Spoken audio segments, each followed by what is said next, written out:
Pada video kali ini tentang bagaimana cara saya memanage bandwidth untuk user di sekolah SMA, kira-kira 1000 sampai 2000 user. Di sini mungkin settingan untuk mikrotiknya sangat sederhana karena saya cuma di manualnya tidak diberikan apa-apa, cuman settingan untuk load balance karena dari dua ISP masing-masing 100 Mbps, dan mikrotik yang digunakan cukup ya untuk 200 Mbps. Ini mikrotik 1100 HHX4 ya, ada dua edition ya. Terus tidak menggunakan PPPoE, jadi hanya menggunakan pelayanannya hotspot dan DHCP server. Di sini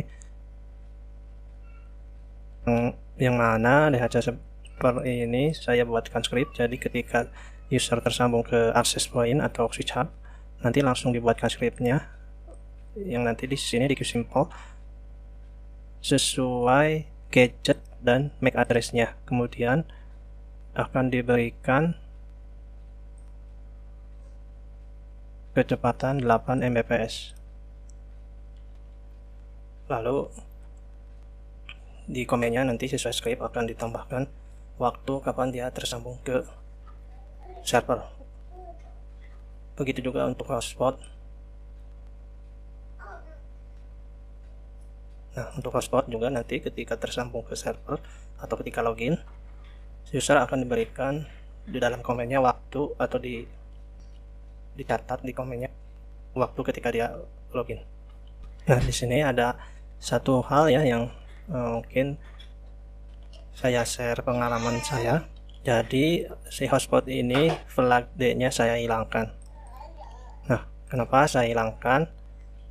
Karena pengalaman saya ketika si user hotspot ini seperti ini nih, ketika merah sedang traffic-trafficnya, kalau ini user hotspotnya flag D, nanti jumlah trafficnya itu, pemakaian datanya itu bisa melewati melewati batas bandwidth yang diberikan VRN-nya, jadi nggak akan ke limit VRN-nya ya. Kemudian saya coba-coba bagaimana misalkan jika buat satu user gitu, saya coba kalau bikin user hotspot terus kecepatannya melebihi parentnya satu aja, misalkan 2 atau 3 sih pernah coba. Kemudian dibuat traffic tinggi dan ternyata ya memang si misalkan begini, kita buat 3 user hotspot masing-masing 30 Mbps, berarti total semua sih jika sedang traffic tinggi 30 kali 3 90 Mbps. Misalkan kita buat parent limitnya 50 Mbps. Nah, yang 30 Mbps ini masing-masing tetap aja 30. Jadi walaupun di batas di sini 50, masing-masing ketika traffic tinggi itu tetap aja 30 Mbps lolos atau melewati batas limit yang dibuat parentnya. Tapi ketika saya buat manual seperti ini atau flag D-nya dihilangkan, nah di sini terlihat jadi si hotspotnya ini user hotspotnya tidak akan melewati batas kecepatan yang dibuatkan parentnya. Di sini saya buat 90 Mbps. Itu pengalaman saya saja ya, atau mungkin teman-teman beda, atau mungkin saya karena mikrotiknya beda atau nggak tahu. Tapi setelah saya coba-coba emang seperti itu juga di mikrotik ini ya, DX4. Di mikrotik saya juga gitu, di GR3 juga begitu sama. Akhirnya ketika dibuat begini ya, si traffic hotspot ini nggak bisa melewati batas 90 Mbps yang paling merah di sini ya. Jadi untuk guru-guru yang menggunakan akses internetnya DHCP, baik itu lewat switch hub dan access point, tidak akan istilahnya lag ya, karena kehabisan bandwidth oleh siswa yang begitu banyaknya. Jadi caranya gimana supaya flag D-nya hilang?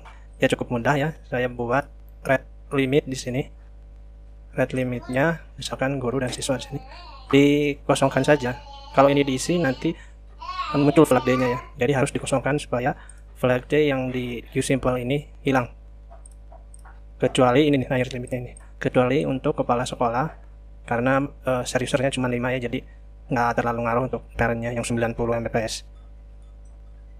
Kalau kepala sekolahnya login, mungkin di sini adalah ya kepala sekolahnya nggak login hotspot, beda ruangannya itu. Oh ini ada nih, nah ini kepala sekolahnya flag D-nya D. Ini kalau flag D semua tidak akan bisa ke limit parentnya, tapi cuma 6 Mbps, jadi ya nggak apa-apa untuk sekolah. Nah, setelah dikosongkan di rate limitnya, otomatis kan nanti si bandwidthnya harus dibuat di sini otomatis. Nah, saya buat dengan script misalkan ini guru, scriptnya di sini masing-masing, misalkan untuk guru dan karyawan 4 Mbps. Semuanya sama ya untuk siswa, kecuali tadi kepala sekolah dan admin. Kalau nggak salah ini admin nggak ada script karena ya sedikit juga sih, biarin aja admin supaya bisa akses mikrotik dan modemnya lebih cepat, nggak ada limit. Sederhana sekali ya sebenarnya. Jadi yang ingin saya sampaikan pada video ini sebenarnya bagaimana memanage network untuk hotspot yang usernya ya di atas 1000 atau 2000. Ini cara saya ya dan pengalaman. Jadi kalau untuk memakai, kalau kita menggunakan IP pool, karena di sini saya menggunakan IP pool, nah di sini hampir semuanya atau semuanya ya semuanya. jadi pernah waktu itu si user yang seharusnya maksudnya user itu kehabisan IP yang padahal IP yang digunakan atau user aktif untuk IP pool masih kosong ya, masih banyak, tapi nggak bisa di keterangannya, nggak bisa masuk, nggak bisa login karena IP poolnya sudah habis atau nggak tahu lah, pokoknya nggak bisa masuk masalah IP pool. Jadi nah, saya ternyata punya solusinya. Caranya yang pertama seperti ini nih. Jadi si network DHCP list atau host nanti untuk hotspot ya harus dipisahkan dengan IP network yang digunakan ketika user aktif. Artinya si IP host ini tidak akan mungkin digunakan lagi untuk user aktif. Jadi untuk mencegah begini, misalnya jika misalkan nanti di sini nih ada IP pool, saya buat IP pool. Jika IP pool ini misalkan untuk siswa ya, jika IP pool siswa ini IP-nya kepake sama host atau DHCP list, kemudian si misalkan udah kepake di sini kan saya buat 2000 misalkan 2000 IP. Nah, si IP ini kepake di DHCP list walaupun belum login hotspot tapi sudah nyantol di DHCP list, otomatis si IP yang di DHCP list ini tidak bisa digunakan di aktif hotspot yang sudah diberikan IP pool. Misalkan IP pool yang seharusnya dipakai siswa di DHCP list ini digunakan atau nyantol di IP pool guru atau nyantol IP-nya digunakan oleh guru misalkan. Nah, jadi yang seharusnya itu digunakan siswa tapi nyantol di DHCP list-nya oleh guru, atau sebaliknya ya, yang seharusnya digunakan IP pool untuk guru tapi di DHCP list nyantolnya pada siswa. Nah, jadi nanti si server hotspotnya ini tidak akan bisa memberikan IP yang seharusnya sesuai IP pool karena sudah digunakan di DHCP list. Tapi kalau misalkan ini siswanya nyantolnya di DHCP listnya sesuai IP pool ya bisa gitu. Tapi kan nggak semuanya seperti itu karena kan apalagi saking banyaknya user seperti ini. Jadi caranya saya di sini harus dipisahkan IP network untuk host atau DHCP list dan IP network yang nanti akan dibagi-bagi lagi ke IP pool untuk digunakan user hotspot aktif ya. Jadi yang IP DHCP list ini sekali lagi nggak akan digunakan oleh network aktif IP. Seperti ini mungkin contohnya ya. Nah, di sini dia host. Nah, address ini sebelum ini host ya, masih host sebelum IP-nya aktif atau sebelum user login ya, IP yang ada di DHCP list. DHCP list, nah ini di DHCP list saya buat sesuai gambar ini /20 ya, /20 ini kira-kira dari 0.1 ya sampai 5, 7, lupa lagi ya di IP kalkulator saya, mungkin 16, 15 itu. Ini baru nyampe 13.35. Ini untuk host DHCP list atau host yang sama di hotspot ya. Nah, di sini sama ini 10.11 kalau di sini. Nah, ketika dia login, si IP ini tidak akan pernah dipakai lagi di sini aktif. Nah, di sini mulai dari sesuai gambar nih ya, benar 16 ya. Dari 16.0 ini untuk siswa. Sampai ini ada guru dan apa namanya? Guru dan staff 28 ya. 28 di sini IP poolnya. Jadi tidak mungkin ini sudah beberapa bulan ya saya setting mikrotik sekolah, jadi tidak mungkin si user itu tidak masuk hotspot atau login hotspot dan kehabisan IP pool atau IP poolnya dipakai di DHCP list. Jadi bentrok, nggak akan bentrok seperti ini. Dan ya cukup berjalan dengan baik sudah berapa bulan ya, apalagi ini sekolah SMA ini sampai sekarang ya nggak ada keluhan Ini yang sebelumnya banyak keluhan-keluhan, udah berapa kali setting katanya. Jadi sekarang alhamdulillah sejak saya setting ya sederhana saja, nggak ada apa-apa. Di sini saya CLS 19 ini keperluannya hanya untuk di gateway saja ya, gateway untuk hotspot IP address.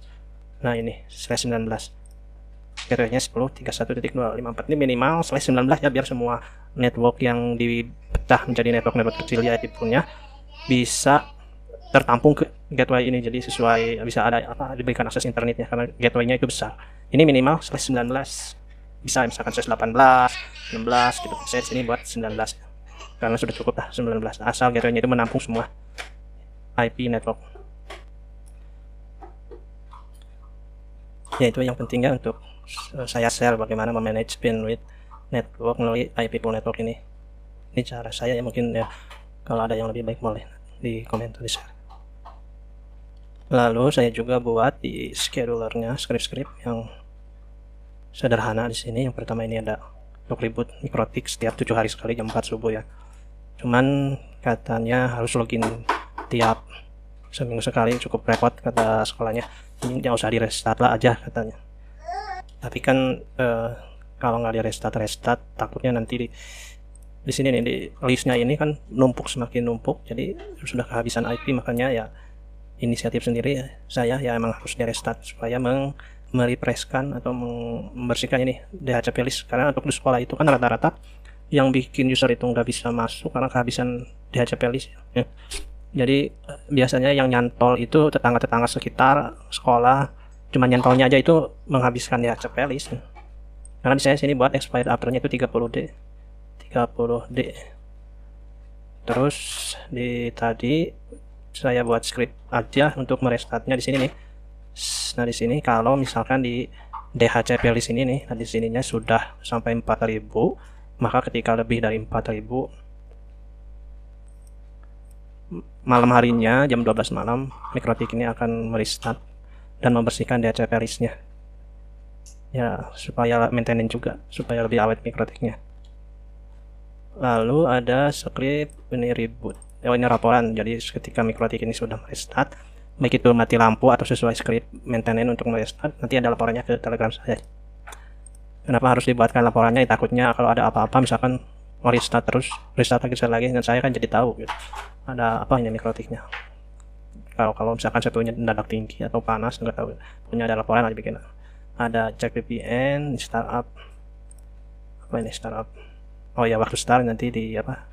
Ketika sudah mereboot, merestart, DHCP listnya dibersihkan dengan script yang ini ya. DHCP listnya ini, nah ini untuk menghapus HS hotspot nih yang selalu muncul di sini dan tadi diundang. Ya tapi nggak dihapus juga sebenarnya, nggak apa-apa, tapi saya biasanya suka dihapus.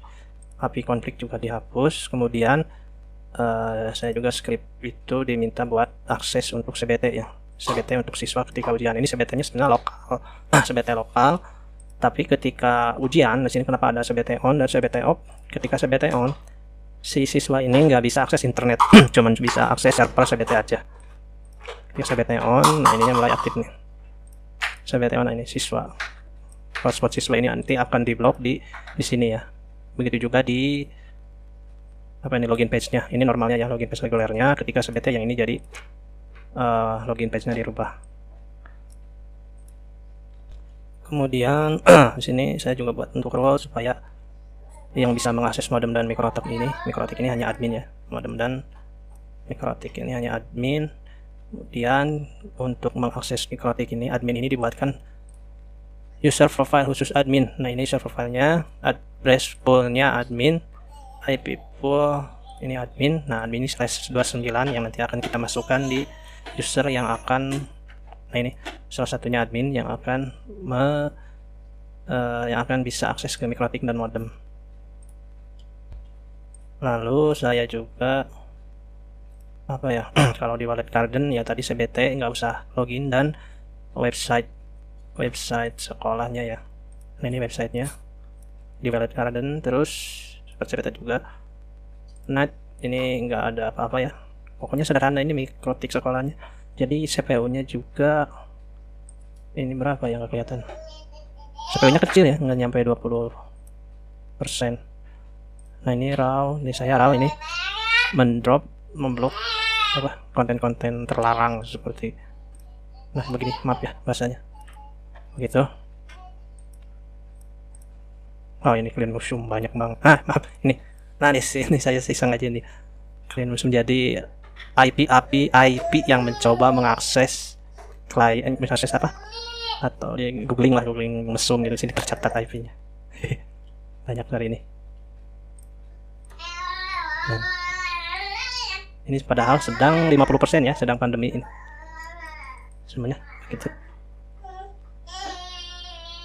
Ya gitu, jadi di video ini yang ingin saya sampaikan sebenarnya ini share ya, bagaimana saya untuk manage bandwidth yang memakai IP pool sebaiknya ya, menurut saya pengalaman dipisahkan antara network DHCP list dan network hotspot, yang nanti apalagi kalau saya ini untuk ribuan user, nanti dibuat slash kecil ya, yang tadinya 19 20 dibagi 2, kemudian siswa 21/21/22, guru /23, ini admin cukup sedikit 29, sisanya untuk mining, gitu aja ya.